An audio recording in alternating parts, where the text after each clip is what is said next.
저자로서 정상적인 그 사고력을 가지고 있는 사람이라면 누구나 한 번쯤은 궁금하게 생각해 볼 수 있는 그런 모든 이야기들의 자초지종이 그러니까 진실 그대로 씌어 있는 놀라운 책입니다. 성경과 비교될 수 있는 책은 그 어디에도 없습니다. 성경에는 이루 헤아릴 수 없을 정도로 많은 이야기들이 기록되어 있는데요. 그 중에서도 백미는 하나님이 인간을 사랑하셨다는 그 하나님의 거룩하신 그 사랑에 대한 이야기가 기록되어 있는 것으로서 그 이야기는 예수 그리스도를 통해서 마침내 구현이 되어서 온 창조 세계에 드러나게 되었습니다. 저와 여러분을 사랑하신 우리 사랑스러운 우리 예수님을 통하여 그와 같은 하나님의 놀랍고도 신비로운 그런 측량할 수 없는 그 큰 사랑을 우리는 다 받았으며 또 지금도 계속해서 받고 있습니다. 그러므로 그 하나님께로부터 온 사랑을 받은 성도들은 하나님을 향한 사랑과 주님 안에 있는 형제와 자매에 대한 사랑 그리고 이웃들을 향한 사랑과 나아가서는 온 인류를 향한 사랑을 보일 줄 알아야 합니다. 그것이 하나님께로부터 온 위대한 사랑의 속성이기 때문에 그런데요. 저와 여러분의 마음속에는 하나님의 위대한 사랑이 넓게 부어졌다고 성경은 말씀하고 있습니다. 그러므로 여기에 대해서 저와 여러분이 우리 마음 가운데 부어진 그 사랑이 현재 어떠한 상태로 있는지에 대해서 우리는 부담을 갖고 베레아 성도들처럼 확인해 보지 않으면 안 되는 것은 성도들은 그 사랑을 묵혀두어서는 안 되고 그 사랑을 사용을 해야 하기 때문입니다. 그러면 먼저 우리 이 사랑이란 그 사랑에 대해서 좀 보겠는데요. 누구를 사랑하라 했는가? 요한일서 4장의 말씀을 좀 찾아보겠습니다. 그 빨간색으로 이렇게 프린트가 된 부분은 좀 성경을 직접 찾아보겠는데요. 오늘은 그래서 요한일서 말씀을 많이 이렇게 보시게 될 텐데 책갈피를 좀 해놓으시면 좋겠습니다. 요한일서 4장 7절에서 8절을 보겠습니다. 사랑하는 자들아 우리가 서로 사랑하자. 사랑은 하나님께 속한 것인즉 사랑하는 자마다 하나님에게서 나서 하나님을 알고 사랑하지 아니하는 자는 하나님을 알지 못하나니 이는 하나님이 사랑이시기 때문이라. 사랑이 넘치는 사도 요한의 말인데요. 이 얼마나 참 애정어린 그런 권면입니까? 사랑하는 자들아 우리가 서로 사랑하자. 사도 요한은 지금 하나님의 사랑을 우리에게 대변하고 있는데 이 말씀에서도 먼저 하나님의 사랑이 사도 요한을 통하여 우리에게 오고 있음을 눈여겨보아야 합니다. 먼저 사랑하는 자들아 하고 나서 다음에 성도들끼리 서로 사랑하자고 말씀하고 있지 않습니까? 저와 여러분이 하나님께로부터 난 것이 분명할진데 우리는 이미 하나님께로부터 온 사랑을 충분히 받았습니다. 그분에게는 두려운 위험이 있는 반면에 또한 거룩한 사랑으로 충만하신 분이십니다.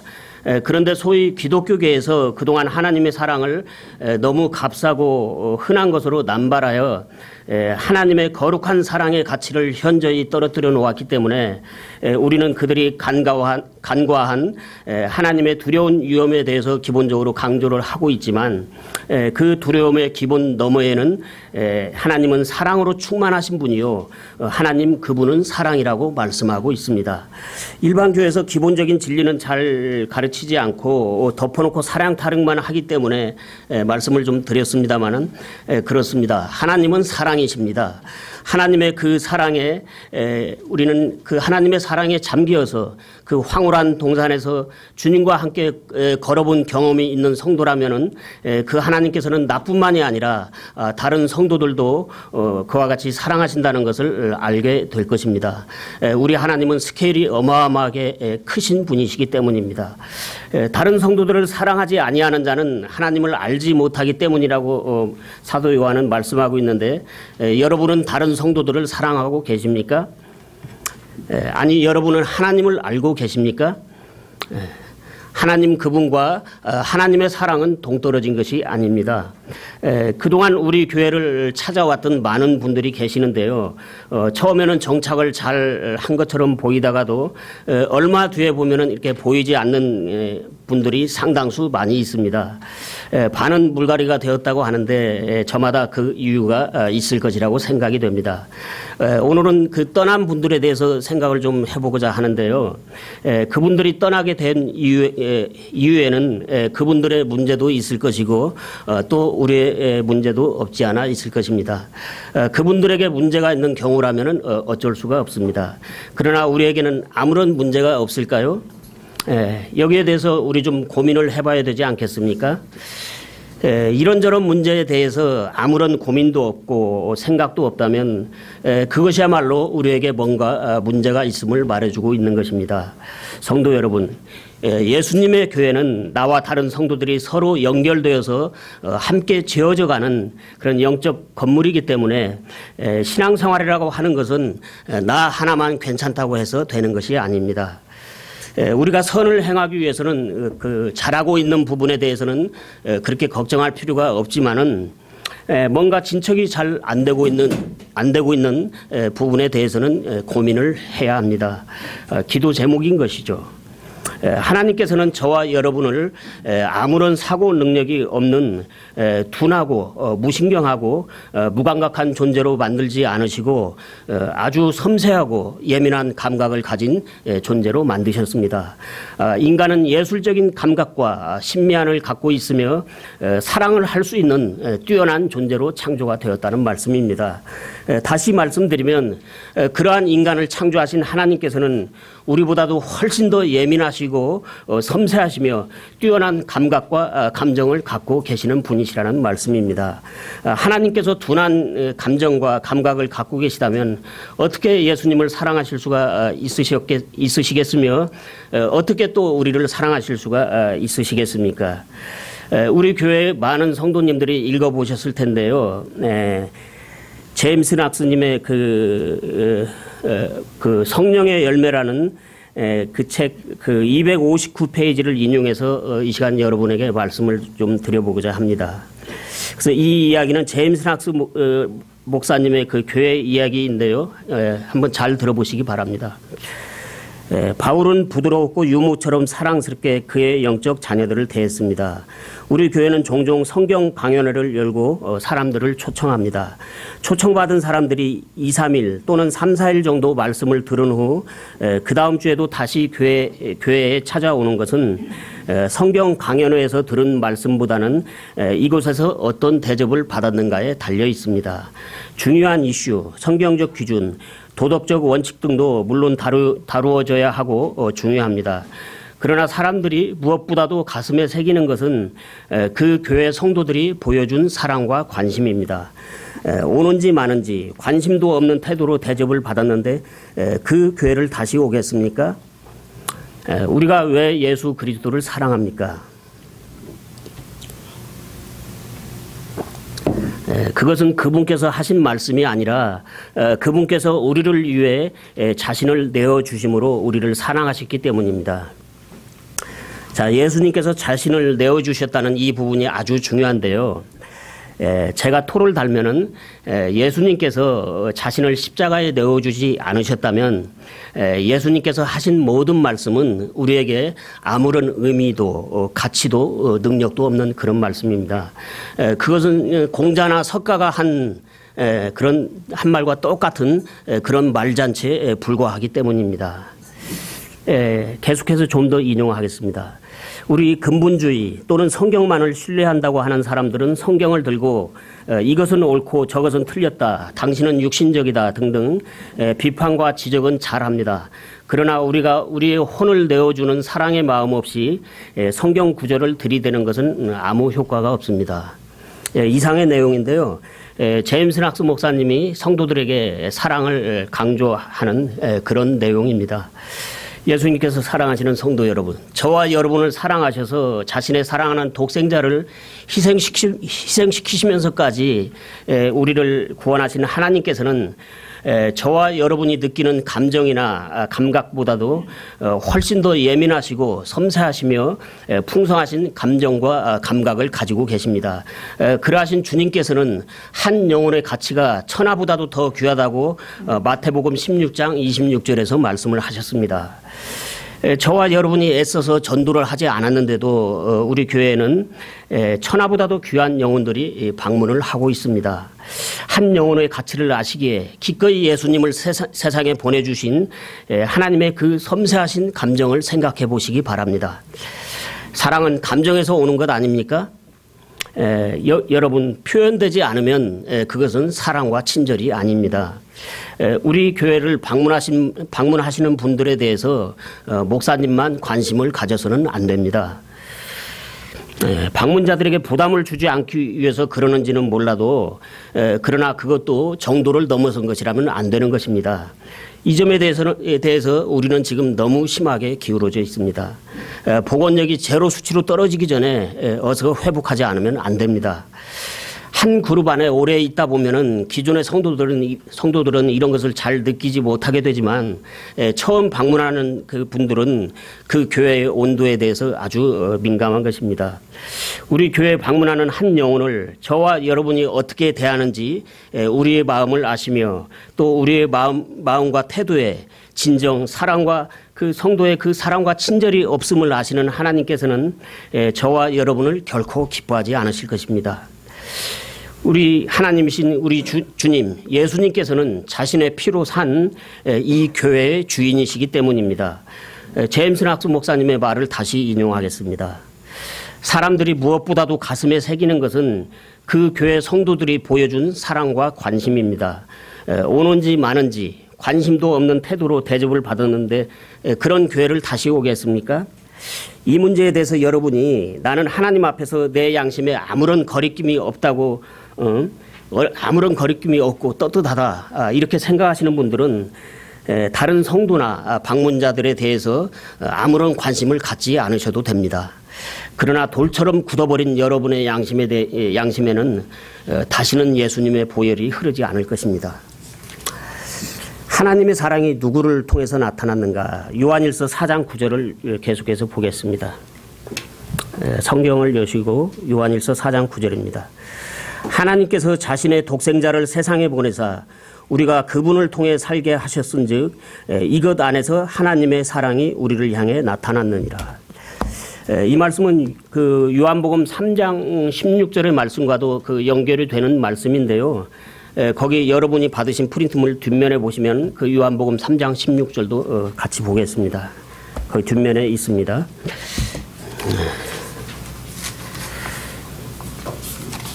하나님이 세상을 이처럼 사랑하사 자신의 독생자를 주셨으니 이것은 누구든지 그를 믿는 자는 멸망하지 않고 영존하는 생명을 얻게 하려 하심이라. 하나님께서는 예수 그리스도 안에 집중되어 있는 하나님의 사랑의 모든 것을 죄들 가운데서 아무런 소망도 없이 빛도 없이 어둠과 절망 가운데 살고 있는 인생들에게 주시기 위해서 하나님의 애지중지 사랑하시는 독생자이신 예수님을 정하신 때에 세상에 들어오게 하셨습니다.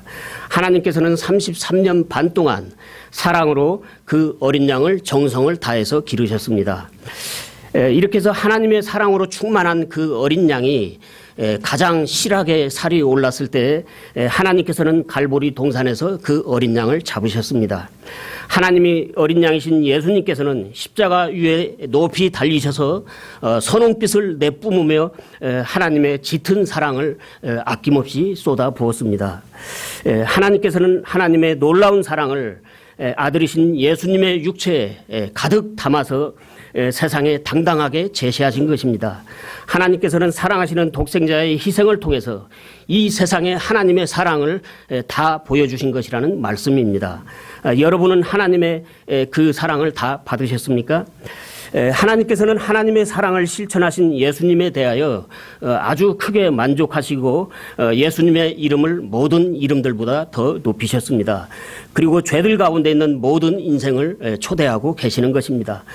그와 같은 하나님의 그 거룩하신 사랑에 대해서 말씀하시고자 성경은 예수님을 집중 조명하고 있는 것입니다.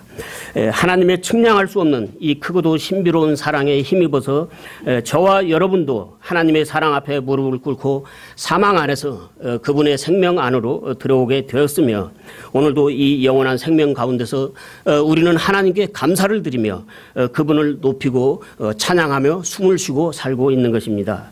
우리가 존재하는 목적은 하나님을 사랑하기 위해서입니다. 여러분은 사랑의 주님이신 예수님을 얼만큼이나 사랑하고 계시는지요? 저와 여러분이 이 진리의 말씀을 따라서 살기 위해서는 예수님을 향한 사랑이 반드시 전제되어야 합니다. 다음에 하나님의 사랑이 어떻게 나타났는가? 계속해서 요한일서 4장 10절을 보겠습니다. 우리가 하나님을 사랑하지 아니하였으나 그분께서 우리를 사랑하시고 자신의 아들을 보내사 우리의 죄들로 인한 화해 헌물로 삼으셨나니 여기에 사랑이 있느니라. 다음에 로마서 5장 8절도 좀 보겠습니다. 로마서 5장 8절에서 10절을 좀 보겠습니다.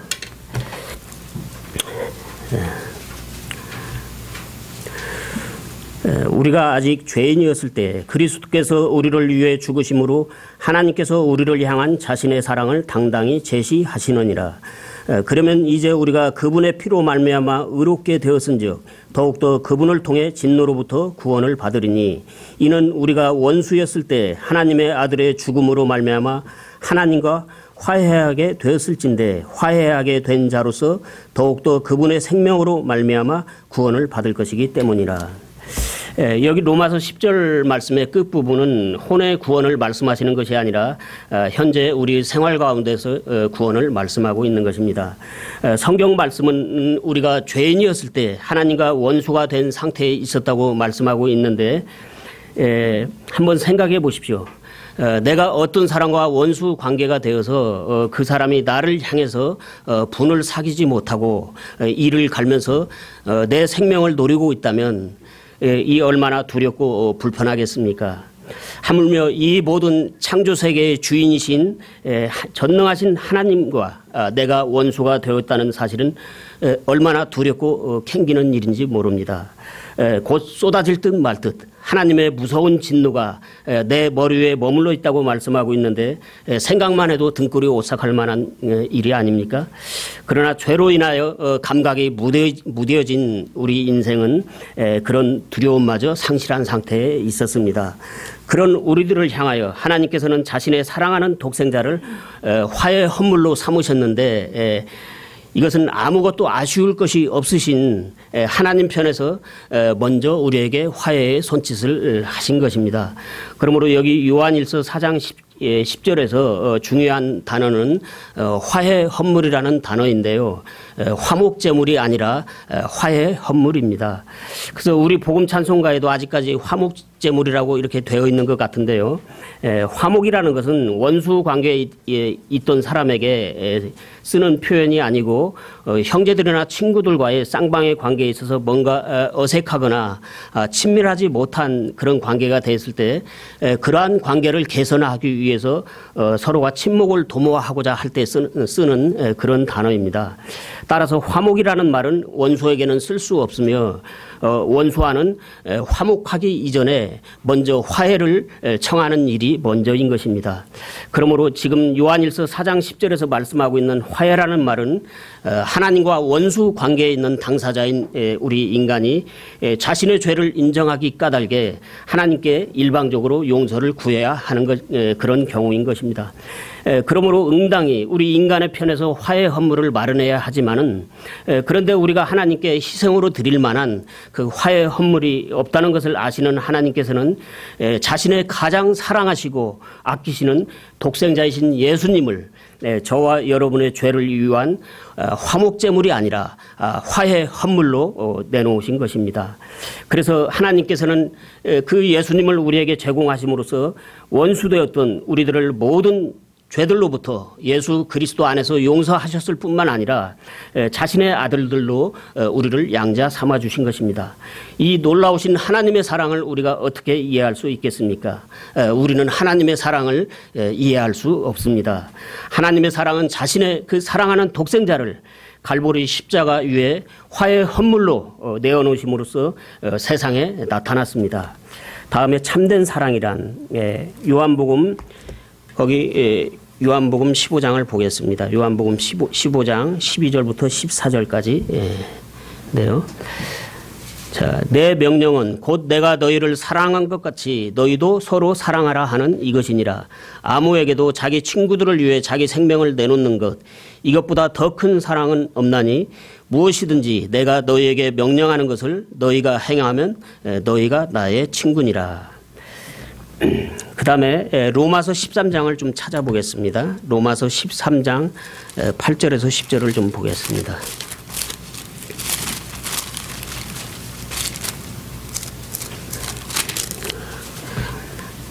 8절에서 10절입니다.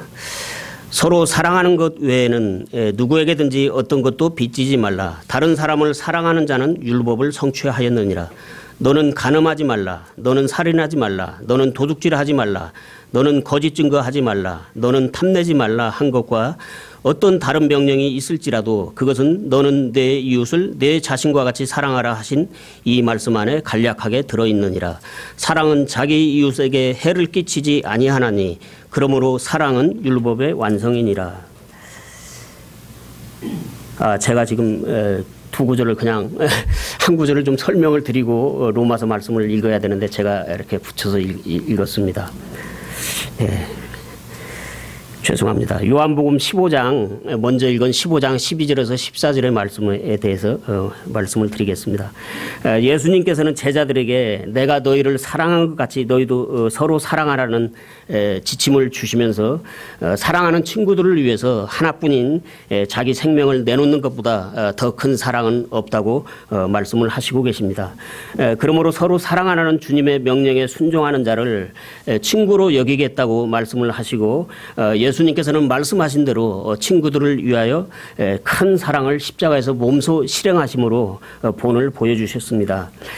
주님께서는 이 크고도 깊은 사랑을 십자가 위에서 유감없이 보여주셨습니다. 이러한 주님의 이 큰 사랑을 맛본 우리 믿음의 선진들은 주님의 그 사랑의 본을 받아서 이번에는 기꺼이 자신들의 몸을 내어놓음으로 그들은 순교의 현장에서도 악한 세력들에 굴복하지 않고 친구 되시는 예수님의 이름을 높이며 주님께로부터 배운 거룩한 사랑을 남아있는 성도들을 위해서 그들 역시 몸으로 실천해 보였던 것입니다. 이렇게 귀중한 믿음을 보인 성도들도 수없이 많은데 우리는 목숨을 내놓으라는 것도 아닌데 서로 성도들끼리 사랑하라는 것에 대해서 왜 이리 주저하고 있을까요? 그 다음에 읽은 로마서 13장 말씀인데요. 사랑은 무엇을 이루는가? 그 사랑의 빚에 대해서 좀 읽었었죠. 그래서 서로 사랑의 빚을 지는 것 외에는 누구에게도 어떤 빚을 지지 말라고 성경은 말씀하고 있습니다. 부자는 가난한 자를 다스리고 빌리는 자는 채권자의 종이 되기 때문입니다. 그래서 잠언 말씀에도 보면은 보증을 서든지 이렇게 채무자가 되어서 돈을 제때 갚지 못하면 자기가 누운 침상도 내주게 된다고 성경은 말씀하고 있습니다. 그러나 사랑의 빚은 그 속성상 우리를 인생의 구석진 곳으로 몰아붙이거나 내어쫓지 않습니다. 사랑의 힘은 실로 크고 위대해서 다른 사람을 사랑하는 자는 율법이라는 혹독한 채권자의 요구를 다 성취했다고 말씀하고 있는 것입니다.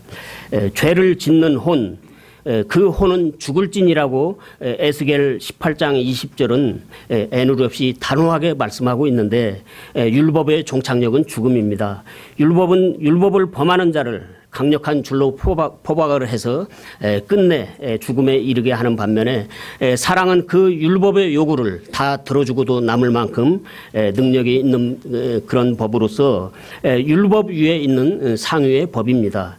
그래서 율법의 요구를 다 들어줄 수 있는 법은 사랑 외에는 없습니다. 그런데 이 사랑이 어디에서 완성됐습니까?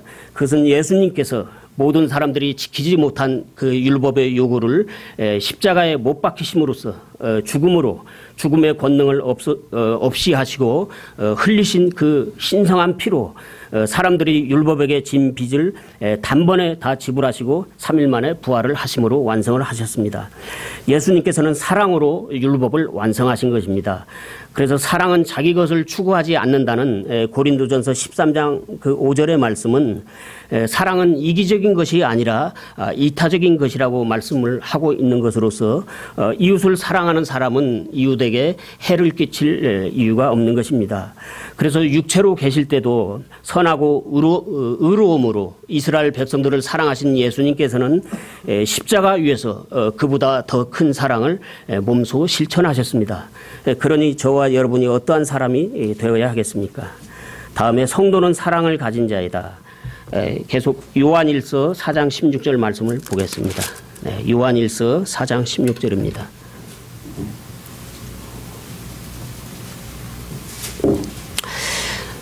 우리를 향해 하나님이 가지고 계신 사랑을 우리가 알았고 또 믿었나니 하나님은 사랑이심으로 사랑 안에 거하는 자는 하나님 안에 거하고 하나님도 그 안에 거하시느니라. 이 얼마나 놀라운 말씀이며 포근한 말씀입니까? 그래서 우리를 위한 하나님의 사랑은 예수 그리스도이시며 그분 안에서 죄인된 우리를 하나님은 만나 주신 것입니다. 다음에 로마서 5장 5절을 보겠습니다. 거기 뒷면에 있죠. 로마서 5장 5절. 소망이 우리를 부끄럽게 하지 아니함은 우리에게 주신 성령님에 의하여 하나님의 사랑이 우리 마음에 넓게 부어졌기 때문이니. 이 얼마나 위대하고 놀라운 말씀입니까? 하나님께서는 성령님을 통하여 우리 마음에 하나님의 사랑을 넓게 부어주셨다고 말씀하고 있는데 이 위대한 하나님의 사랑으로 우리가 무엇을 어떻게 했는지 하나님께서는 반드시 그것을 물어보실 것입니다. 하나님의 그 위대한 사랑이 저와 여러분의 편협하고 옹색하고 좁아 터진 마음 안에서 사장되고 마는 그런 불행한 일이 없도록 해야 합니다. 그 다음에 사랑이 있는 성도는 이제 어떻게 해야 하는가? 거기 요한복음 13장 34절에서 35절을 보겠습니다. 내가 새 명령을 너희에게 주노니 너희는 서로 사랑하라. 내가 너희를 사랑한 것 같이 너희도 서로 사랑하라. 너희가 서로 사랑하면 이로써 모든 사람이 너희가 내 제자인 줄 알리라 하시니라. 다음에 요한일서 4장 11절을 좀 찾아보겠습니다. 요한일서 4장 11절입니다. 사랑하는 자들아 하나님께서 우리를 이처럼 사랑하셨은즉 우리도 서로 사랑하는 것이 마땅하니라. 사랑이 없는 자는 사랑할 수 없습니다. 우리는 아무도 내가 가지고 있지 않은 것을 다른 사람에게 줄 수 없기 때문입니다. 그러나 구원을 받은 성도라면 예수 그리스도의 그 십자가의 사랑이 적용되었으므로 누구나 그 사랑을 가지고 있습니다. 우리는 하나님의 사랑이 얼마나 크고 어떠한 사랑인지를 보았으며 측량할 수 없는 하나님의 그 큰 사랑이 우리 마음에도 넓게 부어졌다는 것을 알고 있습니다. 이제 우리도 하나님께로부터 받은 그 큰 사랑의 동력으로 뭔가 할 수 있게 되었다는 말씀입니다. 그러기 까닭에 예수님께서는 우리에게 서로 사랑하라는 새 명령을 주시고 계시는 것입니다. 이것은 나를 위해 사랑을 베푸신 그분의 위엄어린 명령인 것입니다. 사랑을 받았으면서도 사랑을 하라는 명령에 불순종한다면 그것은 악한 것이요 그러한 성도는 주님의 사랑을 헛되이 받은 자입니다. 예수님께서 그를 사랑하심으로 그를 위해서 원수로부터 그 모욕과 조롱과 수치와 멸시와 고난을 당하시고 피를 흘리신 거룩하신 주님의 그 사랑이 모두 헛되었다는 것을 증언하는 것이 되고 말기 때문입니다. 우리에게는 서로 사랑할 수 있는 능력이 주어졌습니다. 이 사랑의 능력은 사용하면 사용할수록 더 커지고 강해지는 그런 위대한 능력입니다. 우리끼리 서로 사랑하지 않으면서 복음을 전하고 킹제임스 성경을 알린다는 것은 앞뒤가 맞지 않는 그런 모순된 그런 행동입니다. 그리고 그것은 유선인 것입니다. 예수 그리스도 밖에 안에 있는 예수 그리스도 안에 있는 그런 한 지체도 사랑하지 않으면서 멀리 예수 그리스도 밖에 있는 사람을 어떻게 사랑할 수 있겠습니까? 여러분은 하나님을 사랑하십니까? 눈에 보이는 대상인 다른 성도들을 사랑하지 않으면서 눈에 보이지 않는 대상인 하나님을 어떻게 사랑할 수가 있겠습니까? 하나님을 사랑하는 증거는 제일 먼저 다른 성도들을 사랑하는 것으로 나타나는 것입니다. 다음에 사랑은 어떤 일을 하는가? 거기 몇 구절은 그냥 쭉 참고를 좀 하시면 되겠고요. 시간 관계상 거기 고린도전서 13장 4절에서 7절을 좀 보겠습니다. 거기 프린트 뒷면에 찾아놨는데요. 고린도전서 13장 4절에서 7절입니다. 사랑은 오래 참고 친절하며 사랑은 시기하지 아니하며 사랑은 자기를 자랑하지 아니하며 우쭐대지 아니하며 무례히 행동하지 아니하며 자기 것을 추구하지 아니하며 쉽게 성내지 아니하며 악을 생각하지 아니하며 불법을 기뻐하지 아니하고 진리를 기뻐하며 모든 것을 참으며 모든 것을 믿으며 모든 것을 바라며 모든 것을 견디느니라. 여기서 사랑이라는 단어는 그 영어로 charity라고 되어 있는데요. 이것은 성도들 간의 그 아름다운 그런 사랑을 말하는 것이죠. 성경의 아름다운 그런 사랑의 그 관계를 보여주고 있는 그 친구가 누구입니까? 우리 구약 성경을 보면 다윗과 요나단의 그 아름다운 관계를 우리는 알고 있습니다. 그들이 그런 사랑의 관계를 참 보여주었다면은 신약 시대 우리들도 못할 것이 없습니다. 예수님께서는 제자들을 향해서 친구라고 부르시며 아름다운 사랑의 본을 우리에게 보여주지 않으셨습니까? 다윗과 요나단은 그런 그 예수님의 그런 본이 없었는데도 불구하고 그들이 그런 아름다운 사랑의 관계를 보여주었다면은 우리도 못할 것이 없다는 것입니다. 예수님께서 우리에게 그 위대한 사랑의 씨앗을 심어 놓으셨는데 그런데도 나는 안 돼, 할 수 없다고 아예 단념한다면 예수님의 기대를 무참히 꺾어버리는 것입니다. 우리는 예수 그리스도 안에서 무한한 가능성이 있습니다. 나의 힘만으로는 할 수 없지만 우리는 그 용기를 내서 예수님께 나를 맡기고 말씀에 순종하면은 그분의 날까지 그분께서 그 일을 이루시겠다고 말씀을 하셨습니다. 거기 빌립보서 1장 6절을 보겠습니다. 너희 안에서 선한 일을 시작하신 분께서 예수 그리스도의 날까지 그 일을 이루실 것 바로 이것을 나는 확신하노라. 다음에 성도는 누구를 사랑해야 하는가? 거기 마가복음 12장 30절과 31절 말씀은 하나님을 사랑하고 이웃들을 사랑해야 한다는 그런 말씀입니다. 그리고 요한일서 4장 21절 말씀은 형제들을 사랑하라는 그런 말씀입니다. 그리고 데살로니가전서 3장 12절 말씀은 성도들끼리 사랑하고 또 모든 사람들을 사랑하라는 그런 말씀입니다. 거기 뒷면에 누가복음 6장 27절을 보겠습니다. 누가복음 6장 27절과 28절을 보겠습니다. 그러나 내가 듣는 너희에게 이르노니 너희 원수들을 사랑하며 너희를 미워하는 자들에게 선을 행하고 너희를 저주하는 자들을 축복하며 악의를 품고 너희를 다루는 자들을 위해 기도하라.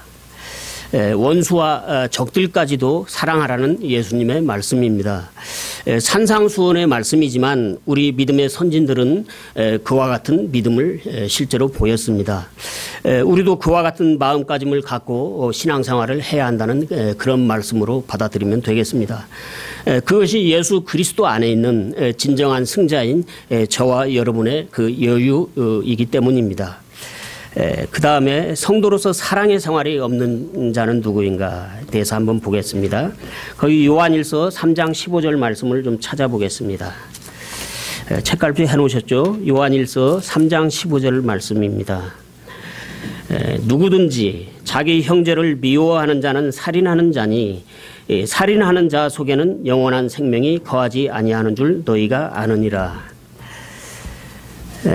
여러분, 우리가 영원한 생명의 그 활동을 하는 가운데서는 살인을 하거나 미워할 수 없습니다. 그렇지만 우리가 육신의 생각으로 어떤 사람을 미워한다면은 어떻습니까? 그 사람을 보기가 싫죠. 될 수 있으면 우리는 그 사람을 안 보려고 합니다. 그래, 이 말씀에 방금 이 말씀을 보신 바와 같이 여기 미워하는 자는 살인하는 자라고 말씀하고 있는데 어떻게 미워하는 것이 살인하는 것과 같을 수가 있습니까? 예, 똑같습니다. 자, 죄는 행위로 나타나기 전에 이미 마음속에서 먼저 이루어지기 때문입니다. 그래서 자, 내가 어떤 형제를 미워한다면 그를 안 보고 싶은데 그가 세상에 있는 한 그를 보지 않을 수가 없는 것이죠. 그러면 방법은 무엇입니까? 간단합니다. 그가 세상에 없으면 됩니다. 그래서 가인은 아벨을 죽인 것입니다. 예수님께서 사랑하시는 성도 여러분, 우리 회사에 아무 개만 없으면 좋겠는데 우리 교회에 아무 개만 없으면 좋겠는데 이거 살인입니다. 그리고 조규훈 형제가 이 앞에서 어떤 말씀은 좀 하지 않았으면 좋겠는데 여기서 드리는 말씀은 꼭 직접적인 하나님의 말씀은 아니더라도 다 하나님 말씀과 관련이 있는 말들입니다. 여러분, 두레박을 사용하지 않고 우물물에 물을 퍼올릴 수 있습니까? 사람의 어법이나 사람의 언어 관습을 통하지 않고서는 하나님 말씀을 전달할 수 없는 것입니다. 그래서 성경 기록 자체도 사람들의 언어 관습의 원리에 맞게 기록이 된 것 아닙니까? 그 다음에 고린도전서 16장 22절을 거기 보겠습니다. 어떤 사람이 주 예수 그리스도를 사랑하지 아니하면 그는 주께서 임하심으로 저주를 받을지어다. 예수님을 사랑하지 않는 사람은 저주를 받는다고 말씀하고 있는데 사랑의 주님으로부터 사랑을 받아야지 저주를 받게 되면 그보다 더 비참한 것은 없습니다. 하나님의 그 위대한 사랑의 크기만큼 하나님의 저주도 크고 무섭다는 것을 알아야 합니다. 그래서 산이 높으면 골짜기도 그만큼 깊기 때문입니다. 끝으로 요한일서 3장 14절의 말씀을 좀 보겠습니다. 요한일서 3장 14절입니다. 우리가 형제들을 사랑함으로 사망에서 생명으로 옮겨간 줄을 우리가 알거니와 자기 형제를 사랑하지 아니하는 자는 사망 안에 거하느니라. 시체들이 썩는 냄새로 진동을 하는 그런 사망의 집에서 살다가 생명의 집에서 살 수 있는 입주권을 얻고도 여전히 시체들이 썩는 그런 사망의 집에서 시체들과 함께 살고 싶은 사람은 없을 것입니다. 예. 그래서 이것으로 오늘 마치겠습니다. 네.